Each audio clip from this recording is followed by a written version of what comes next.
भाई सध्या ठाकरे बंधू एकत्र येण्याच्या चर्चा सुरू आहेत आणि अशातच तुमचे शिवसेनेचे माजी खासदार आणि नेते गजाननभाऊ कीर्तीकर यांनी देखील असं विधान केलं होतं दोन्ही ठाकरेंबरोबर एकनाथ शिंदेंनी देखील एकत्र यावं असं त्यांनी विधान केलं होतं. आणि दुसरा एक मुद्दा त्याला सोडून की शिंदेंची शिवसेना ही भाजप प्रणित शिवसेना आहे असं ते बोलले होते.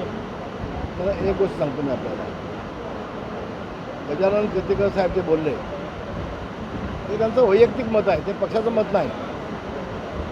त्यानंतर त्यांनी मला फोन केला होता, माझं त्यांच्यावर बोलणं झालं, माझी चर्चा झाली. मुंबईत गेल्यानंतर आम्ही दोघे बसतो आहे, मी साहेब गजाभाऊ आम्ही तिघे बसणार आहोत. आणि जे गैरसमज झाले होते ते सगळे गेले निघाले, झाली माहिती होते. त्यामुळं तो जो विषय आहे तो त्यांचा वैयक्तिक होता, पक्षाचा नाही. एक गोष्ट मी आपल्याला सांगतो की उद्धव ठाकरेसोबत कोणी जाणार नाही. उद्धव ठाकरेंचा सगळा कारभार आता संपलेला आहे राजकीय.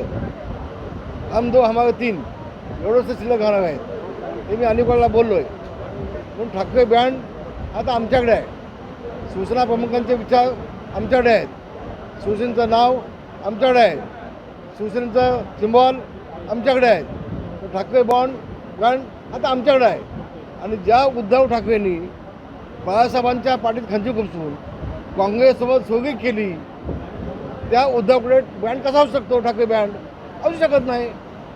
मला एक सांगा हो, राज ठाकरे जाणं न जाणं त्यांचा विषय आहे.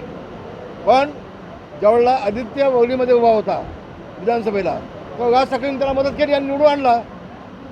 पण राज ठाकरेंचा मुलगा ज्यावेळेला उभा झाला त्यावेळेला उद्धव ठाकरेंनी त्याला पाडला. हे सगळं लक्षात घ्या ना तुम्ही. अहो जे राज ठाकरेचे 6 नगरसेवक होते त्या 6चे 6 नगरसेवक राज ठाकरेंचे उद्धव ठाकरेंनी फोडले आणि स्वतःकडे घेतले. राज ठाकरेंना आवडेल का हे? या सगळ्या गोष्टी आपण समोर ठेवा. आणि फक्त साप म्हणून आपण भुई थोपटतोय काय? याचं आत्मपरीक्षण आपण सगळ्यांनी केलं पाहिजे असं मला वाटतंय. उद्धव ठाकरे हा संधीसाधू माणूस आहे आणि राज ठाकरेंना सगळं कळतं आहे ना, सगळं कळतं की सुरत. आणि त्यावर यांनी विधान असं केलं आहे सुप्रिया सुळे यांनी की कार्यकर्त्यांना विश्वासात घेऊन जो काही निर्णय व्हायचा आहे तो होईल आणि कार्यकर्त्यांच्या मनात जे आहे तेच होईल असं त्या देखील म्हणालेलं आहे. म्हणजे तुम्हाला काय म्हणायचं आहे नेमकं? दोन्ही पवार एकत्र येण्याच्या संदर्भात आता एकत्र नाहीत असं मला म्हणायचं आहे का? तुम्हाला नेमकं काय म्हणायचं आहे? मी त्यांना खूप शुभेच्छा देईन. पण शेवटी शरद पवार साहेब एक ज्येष्ठ नेते आहेत. अनेक उन्हाळे पावसाळे त्यांनी पाहिलेले आहेत. दिल्लीचा अभ्यासस्थान आहे. असं होत असेल तर शुभेच्छा माझ्या त्यांना, खूप शुभेच्छा. धन्यवाद.